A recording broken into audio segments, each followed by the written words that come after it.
Hello. My question is going beyond just transactional and financial, the trustware application for political and social kind of manifestations. So what do you think it's going to take for us to see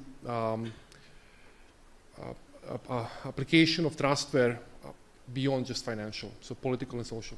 That's a good question. What do I expect to see for the application of this technology to the social domain, to governance, to politics, to society beyond the financial? Time, lots of time, because this technology has a long way to go to mature. But I also think that before you see it applied in the political sphere, it has to work first in the financial sphere. One of the things that we've seen with Bitcoin, which is really astonishing but really promising, is that people don't care about passwords. People don't care about private keys. People don't care about security until they have Bitcoin on their smartphone. And suddenly, InfoSec becomes an interest. If you have money on your smartphone, like money, real money, and at first you don't think it's real money, but you hold it for a while, and then maybe it goes up in value, and then one day you look at it and you go, oh, that's real money. That's a lot of money. It wasn't that much last time I looked at it. I was in Prague in a bar having a conversation with someone, and they asked me what I do, and I said I work in Bitcoin, and they said, oh, I remember that. I mined that back in 2011 on my PC. How's it going?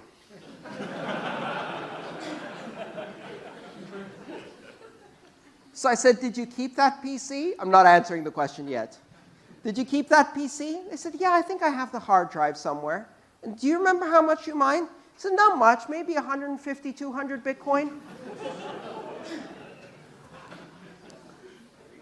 So I said, sit down. At today's price, your Bitcoin is $700 each. He said, no, it's not. So I showed him on my smartphone, and he went white. I mean, he was already white, but he went whiter, like a lot whiter. He just started like shaking. And he told his friends, I'm going home right now. I could just imagine the scene where he's like digging through hard drives.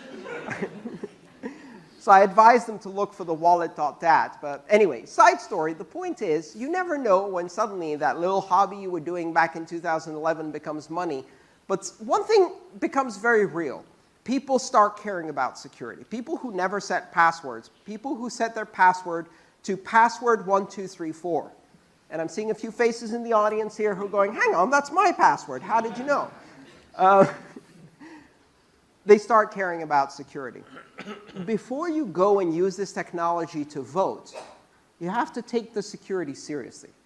If someone can steal your vote, and you don't particularly care about your vote, you're going to lose the keys. You're not going to maintain a backup.